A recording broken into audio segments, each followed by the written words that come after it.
ladies and gentlemen. I wish you a nice welcome to Real-Time Daily Trading Ideas, our daily trading webinar series. Today it is Tuesday, the 21st of August. Of course, we want to welcome you to our daily series. We want to analyze the markets with you and hopefully find some nice trading ideas to have a nice and a successful trading day. Before we begin, please have a look at our risk disclaimer. You are trading with leveraged products at Admiral Markets. You should always be aware of the risks in trading those leveraged products and always test those out in a demo account before trading in a live account. Also, there are some differences in the leverage for retail and professional clients. You can learn all about it on our website and should be sure, or you should be sure that you understand the leverage requirements for retail and professional clients and all risks that are involved. Every day we have a different trader for you. Today it is Paul Wallace's turn. Paul, I don't want to hold you back any longer. You can start already. I will give you the screen and the monitor and the microphone, and then you can start the webinar. Thank you, everybody. Good morning. Good morning. I hope you can all see my screen. Hope you can all hear my voice. It's here we are on Tuesday, 21st of August. So we're into the kind of the sort of the back end of August. Okay, you know, most of the world and his wife are on holiday at the moment, and so markets tend to quieten down a little bit. They dampen down in terms of their movements, in terms of their volatility. Okay, but you know, not to mention that we've still had a little bit of excitement last week. Remember, we talked about some of, let's say, the sort of geopolitical drivers that were shifting markets left, right, and centre. In particular, Turkey, and also in particular sort of let's say renewed pessimism last week about the US China trade talks, proposed trade war. So here we are. What we've got is today. What I'm going to do is I'm going to go through quite a few slides. We're going to do a little bit of a review thing. As I said, markets have quietened down a little bit, but it gives us an opportunity to take a little bit of a look at, you know, what's been going on, and you know what we might see coming for us over the next sort of month or two, as you know, as traders come back to the markets in early September-ish, and we start to sort of have those pushes towards the end of year as we've finished Q3 and go into Q4. So what I thought I'd do is here we go. This is the China chart. Okay, this is a chart of the China A50 indices. It's a weekly chart.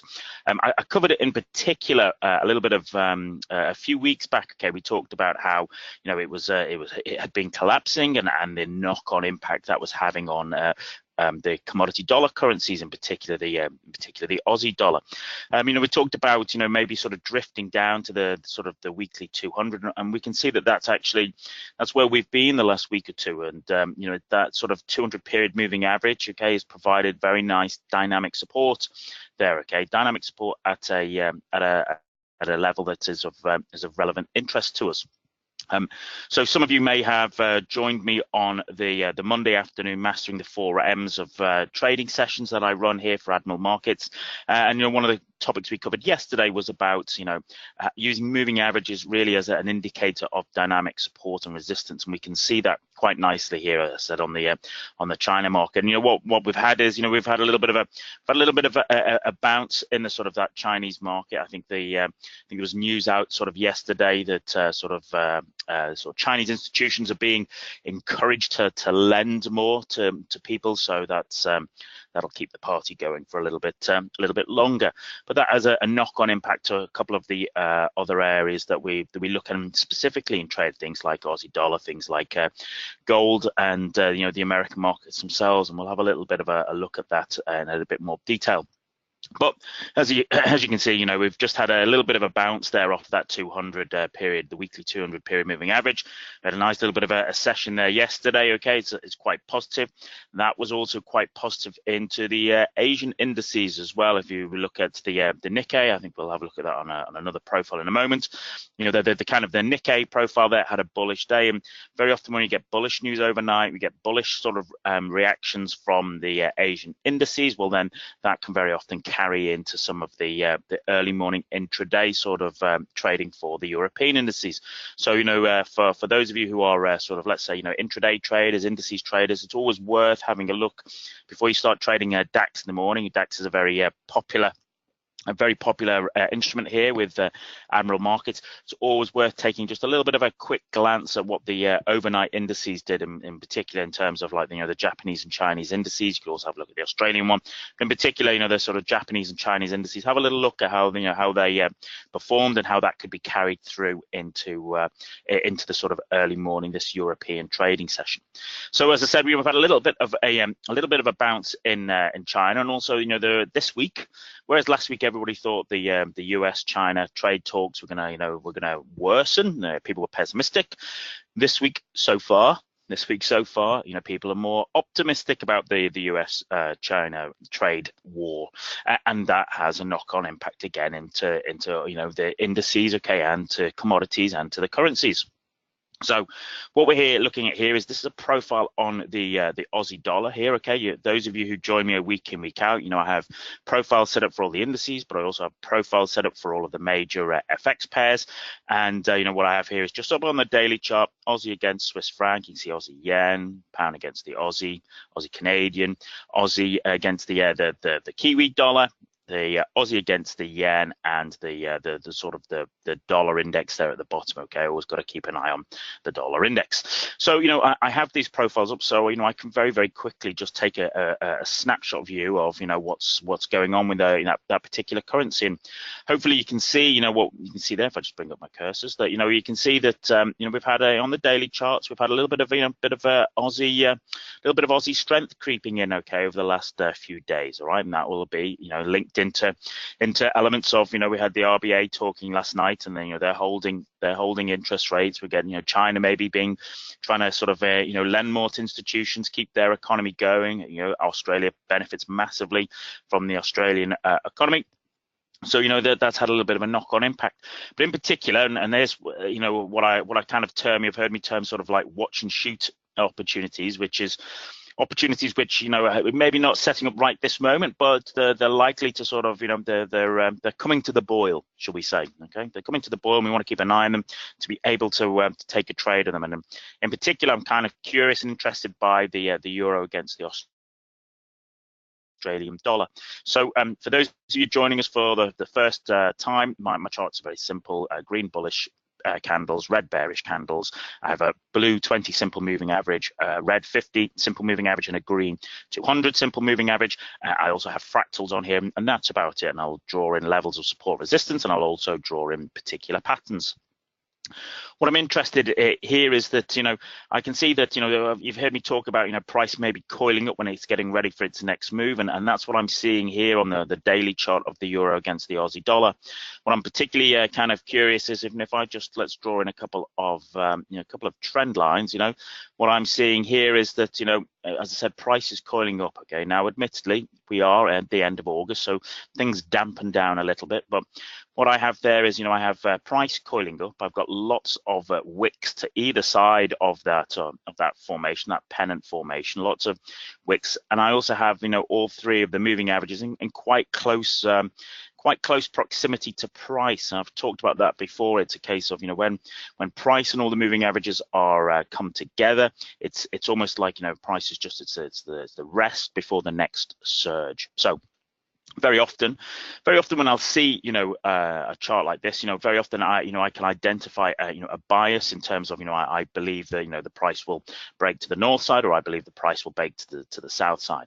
And I would honestly admit and say when I look at this at the moment, this I think this could generally go either way. So what I do, it's a case of it goes on my watch and shoot list. Okay, so I just watch to see how the price action plays out over the next few days. Okay, we've got a few bits of news coming out later this week. Nothing massively drastic, but a few little bits that are coming out that might actually give us a nudge. So add that to your watch and shoot list, ladies and gentlemen. The kind of euro against Aussie dollar. That's definitely something to keep a view on. So let's have a look at some of the others. I'm going to go to let's go to my euro profile. That's got a little bit of everything on it, so we can use that for the rest of our sessions. So when we're looking at, just There we go. Just when we're looking at our major FX charts, you know, I've always got to have a little bit of a quick look at the dollar index. Okay, it's the daddy of them all. So I need to know what's going on with that, and that gives us just a little bit of a quick insight. You've heard me talking about it plenty. That we've been on a bit of a tear there with dollar index, and I still think there is dollar strength to be going. But what we're seeing there on the weekly chart, okay, at the moment is a little bit of that's almost, if it ends like this here, that's almost like an evening star formation on a weekly chart. Okay, so once again, add that to your watch and shoot list. So let's see how that candle finishes this week. We're only into Tuesday morning, but were it to continue on like that, well then that's an evening star formation. So I'd be expecting a little bit of a drift south on that. But you can see we had, after the big up thrust, it's not a surprise. There's probably people taking a little bit of profit. There's also, as people have maybe sort of thought that the sort of US-China knocking heads, maybe that's just getting dampened down a little bit. So then, of course, there becomes a little bit of a risk on mentality, and maybe that's why we've seen a little bit of a bump in the Aussie dollar. Well, we've seen a little bit of bump in the euro as well, and also probably why we've seen a little bit of a fall away, okay, in the US dollar over the last couple of sessions. All right, so I don't think the dollar strength story is over. I think it's more a case of a little bit of a break, some profit taking, okay, as we run into these sort of holiday weeks of August. But that has a knock-on impact. Okay, so we'll just keep an eye on that, see how price actually reacts around about that kind of 95.40 down to 95. Will 95 now become significant support, having played its part as significant resistance? So keep an eye on that. Add it to your watch list. And with that, as we've seen with with that dollar sort of weakening, okay, well then that's had a knock-on impact into some of the commodities and some of the currencies. Let's have a look at some of the commodities here. Okay, I've got them on here. Let's have a look. So here we go. This is with gold. We've talked about this. Let's go up to the weekly chart here. We talked about this for weeks. If you remember, our first short was to sort of short it here, and it went further than I thought it would. But then that's what markets do. They tend to undershoot and overshoot our expectations. But what we've seen, as I said, we've seen a bit of dollar profit taking. Okay, and in the same way we've had a bit of dollar profit taking on the daily chart of the gold. We've had a little bit of a morning star formation there. I'd like a little bit of a stronger close, but it's good enough. It's good enough in terms of we've had over the last sessions, 3-4 sessions, we've had a rally in gold. And once again, add this to your watch and shoot list, because what I'd like to see is price drift up here. Let's get my the cursors on there. Drift up to around about the 1200, 1205 area, okay, where that daily 20 period moving average has acted as some very nice dynamic resistance, okay. And watch the price as it moves back up to that 1200 to 1205 zone, and see how price reacts there. Okay, if price actually crashes through and goes through, well, that's a pretty strong indication that we're going to get some gold strength. But if I start to skip, if price drifts up here and I start to see bearish price action, well, actually I'll be looking to sort of see that if that can actually reverse and roll over, and then I would be looking to be a seller still. Okay, to still be a seller. The downtrend is still in place. Okay, we're overextended here, so it's not a surprise for it to actually come back a little bit. So as I say, add that to your watch and shoot list to sort of keep an eye on for the remainder of the week. We've also had that has had as I said, the commodities have had a knock on. Okay, and here we have a quick look at let's have a quick look at oil. Okay, on the weekly chart here. Okay, we talked about I actually wanted us to drift up to about 72 before it rolled over, but it's when a market wants to drop, the market wants to drop, and it wasn't waiting for me. And so but what we did see is we've seen over the last last month, okay, we've seen a nice sort of downtrend on the daily charts there. But once again, here we go. It's price bounced off the daily 200 period moving average there. You know, we talked about it yesterday in the 4Ms of trading webinars that, you know, in the act as dynamic support. And we've had that little bit of a run up for the last few sessions, a little bit like, you know, what we've seen in gold, okay, a little bit like what we've seen in euro, a little bit like what we've seen in Aussie dollar, a little bit like what we've seen in terms of the sell-off of the dollar, okay, as the sort of tensions ease, okay, then, you know, we get to sort of a little bit of a you know, the sort of the focus goes elsewhere. So, you know, once again, I'm going to be watching this. Okay, we've just talked about it in terms of gold, but I'll be sort of watching, see price on oil sort of drift up to around about that 67 level. Okay, 67 area. Okay, that's what I'd like to see. There's been a lot of action. Okay, a lot of traction there, and I'll be watching to see, you know, does price kind of drift up there to around about 67. All right, and then, you know, if it puts in bearish price action, I would still be sort of a shorter term trader back down towards that sort of 200 around about 65. I'm kind of curious that price is going to be in between the averages. The 20 probably will be down here. Okay, price would drift up to around about that 67, 68 area, and that's where I'll be an area that I will be looking to do business. So that's another one to add to your watch and shoot list. So, you know, that's a little bit of the commodities. Let's have a quick look at some of the indexes. Okay, I know we've got some of the people who join us are quite interested in trading, you know, various indices. So let's have a start with maybe the dullest of them at the moment, the FTSE. Okay, here we have FTSE 100 chart, okay, on the weekly.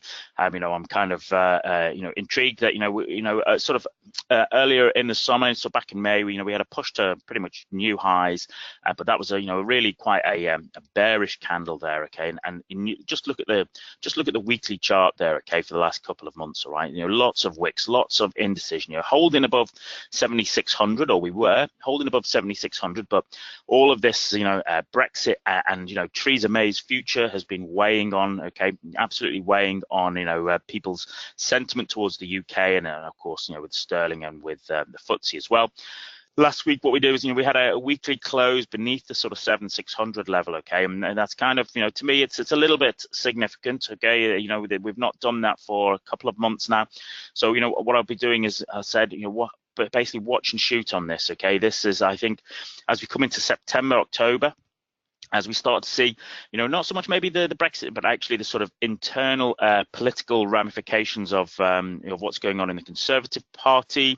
I think, you know, if there is a putsch or you know, a sort of a move to remove Theresa May, well, then that of course would have an impact. Okay, normally I'd say it might have a very negative impact, okay, on stocks, but actually in this case it could have a positive one, because I think a lot of people are that she's created a great deal of uncertainty, you know, with her behavior, and that has had a knock-on impact into basically the way people are looking at that market. So whilst that market is, you know, doing very, very little, let's have a look at, you know, the big American one. And here we have the S&P 500 on the daily chart, okay, and you know, we can see, despite, you know, the little bit of despite the, you know, the sort of, you know, the, let's say, Trump's rhetoric, despite the geopolitical tensions, despite the talks about looking at the China, sort of US-China embargoes and tariffs and trade wars, you know, we still have the S&P 500 still inching its way back to that sort of all-time high level there, around up there about 2877. So, you know, I'm not going to be one to fight that. Okay, I think I'd be expecting it to basically to drift back up towards that level. Okay, and that, you know, that would be quite significant when we look at where we were only sort of, you know, at the start of February, okay, and, you know, in 6 months later, okay, we've almost retraced, okay, all of that. Now, admittedly, Nasdaq did that swifter and went on to new highs, okay. You know, the S&P 500 has been a little bit slower in its journey, but you can still see that is, you know, that uptrend is still intact. It's still grinding its way back up towards that level, and you know, as an intraday trader, you know, I would be sort of trading in line with that, and then the sort of the medium swing term trader in me will be keeping an eye on that, okay, just to basically see how price reacts when it gets there. Does it break through and then turn resistance into support, or is it a little bit of a last gasp for before it rolls over? So, as I say, once again, keep that on your watch and shoot list. So let's finish off with a little bit of DAX. I know we've been trying to get through quite a lot here. I always try and give you plenty to look at and to consider. and yeah, we'll do a quick trade on that as well. Weekly chart, okay. Weekly chart, I look at that as that, it's in kind of it's coiling up there, okay. We've had the lows here, okay, lower highs, okay, high lows. We're just getting a little bit of coiling up there, okay. I thought maybe on the daily chart we'd have when we do the week. I was looking at, to see if we had a break, and we certainly did. We came back and tested, but today, okay, today, we've got a little bit of almost like risk-on mentality. Price is above, okay. It's, we'd be interested to see if it closes above that particular trend line, okay. I'll keep an eye on that. If I go down to the 4-hourly chart, the 4-hourly candle, so it's a very strong bullish candle. We've broke that trend line, broke the 4-hour 50-period moving average, and now I'd be kind of curious and interested to see, well, will we get a little bit of a fallback there, okay, a little bit of a fallback there, okay, a little bit of a breather before we move, we move to the north side, okay, so I'd be looking there to have order using the mini terminal, okay, just to see if price comes back and sort of touches that, kisses that trend line there, okay, with our stops beneath the sort of the recent sort of swing low there.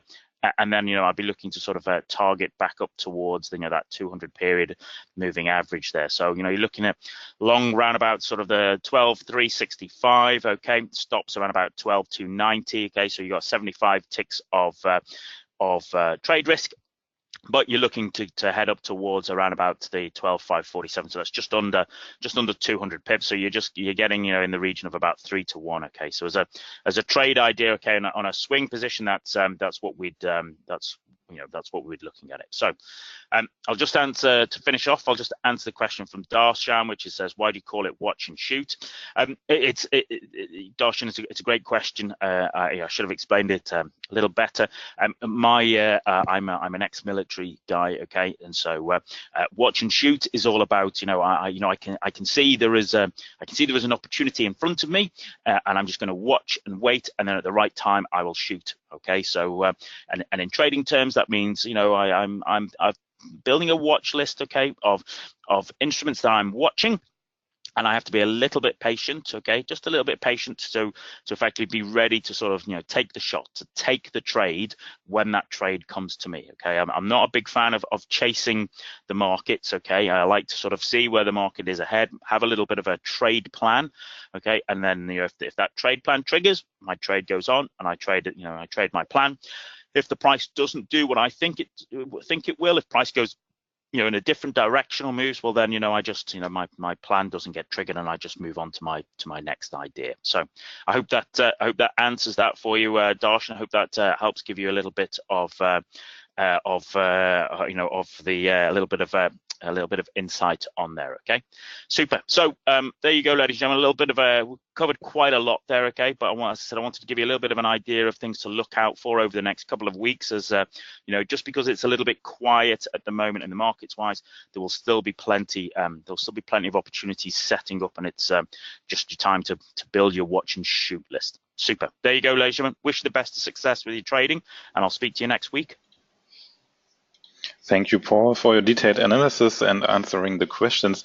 Dear participants, we are, of course, happy to welcome you tomorrow again at the same time with another trader. Then you will be able to watch the markets again and maybe see what you have done with the suggestions that Paul made. If you have any questions, you can contact your local customer support team. We will be able to help you in your native language. Please just go on the Admiral Markets page of your country, or if you need the English support, on admiralmarkets.com. Apart from that, we wish you a successful trading week, successful day. Thank you, Paul. Thank you, dear participants, and see you tomorrow. Bye-bye.